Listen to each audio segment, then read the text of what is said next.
Just like the Shaykh began the book by talking about the importance of ilm and righteous actions, the importance of Tawheed, he then says here, Allah made it obligatory upon all of His servants to reject and disbelieve in al-Taghut and to have belief in Allah. Ibn al-Qayyim rahimahullah said that al-Taghut, now this is the reason why that we're studying this last bit here at the end.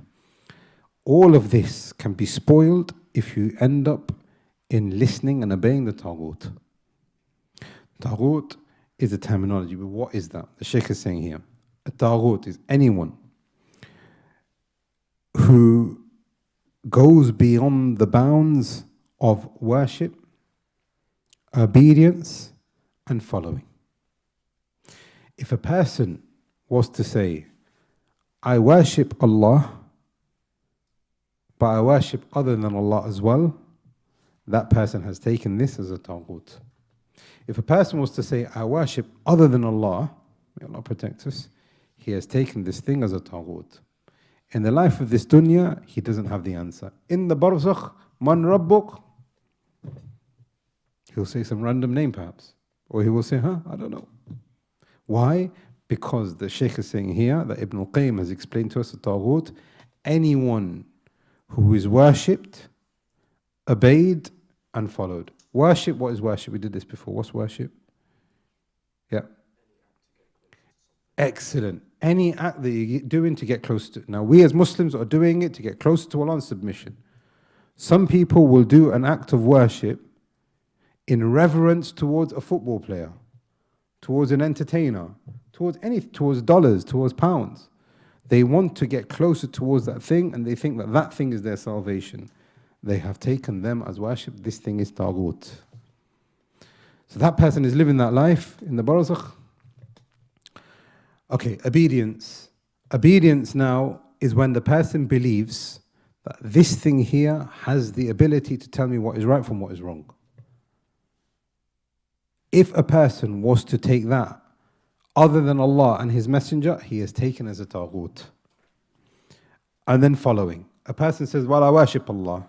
I know Allah is the one that has told me to do this and do that, but I am following other than Allah and His Messenger. And I am pleased with that.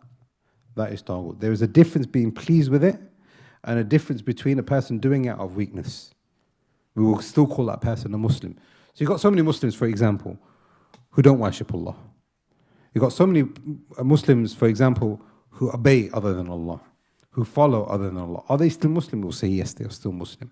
Their Islam is weak, their Iman is weak, their Ihsan is probably non-existent, but they are still Muslim. They are still our brothers. We will still pray for them. We will still do all the other things that we would do as Muslims. We hope that they will be successful in the Akhirah, but their Iman is weak.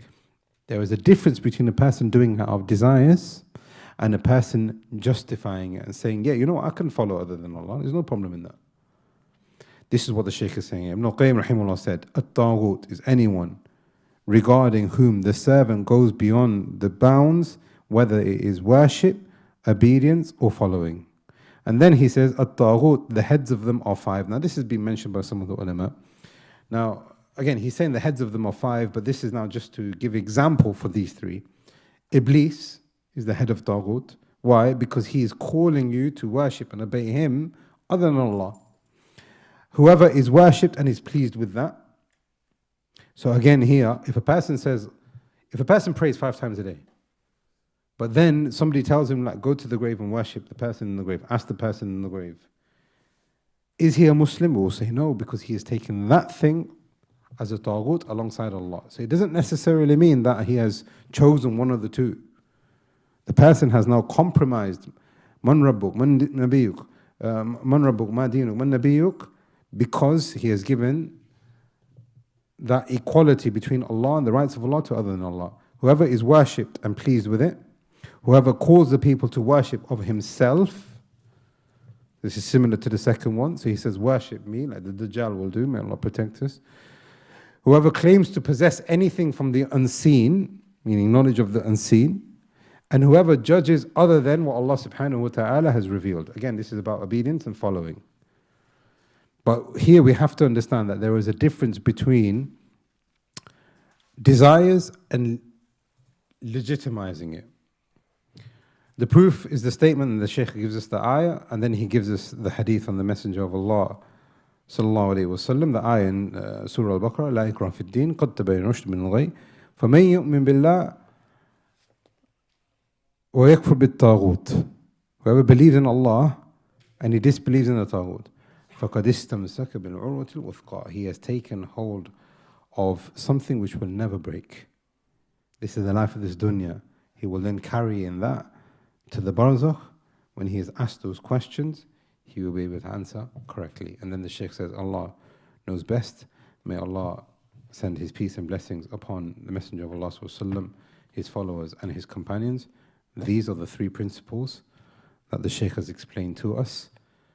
And it's absolutely essential that we understand them, we ponder on them. Again, this is just a very small explanation and a brief summary of it all, but it is something that we all have to make sure that we go over it again, understand its evidences, understand its explanation, in order for us to be of those who are establishing Tawheed of Allah and the following His religion and the following of the Messenger of Allah sallallahu in the life of this dunya, so that in the akhirah we will be of those who are successful. We ask Allah subhanahu wa ta'ala that He grants us the tawfiq to fulfill this, and we ask Allah subhanahu wa ta'ala that He makes us of those who hear and follow it up in the best possible way. We ask Allah subhanahu wa ta'ala that He makes us of those who have these fundamental principles in life of this dunya, and Allah subhanahu wa ta'ala grants us the tawfiq to answer correctly when we are placed in our graves. And we ask Allah subhanahu wa ta'ala that He makes our graves as a garden from the gardens of Jannah and not a pit from the pits of the fire. هذا والله أعلم وصلى اللهم على محمد وعلى آله وصحبه أجمعين.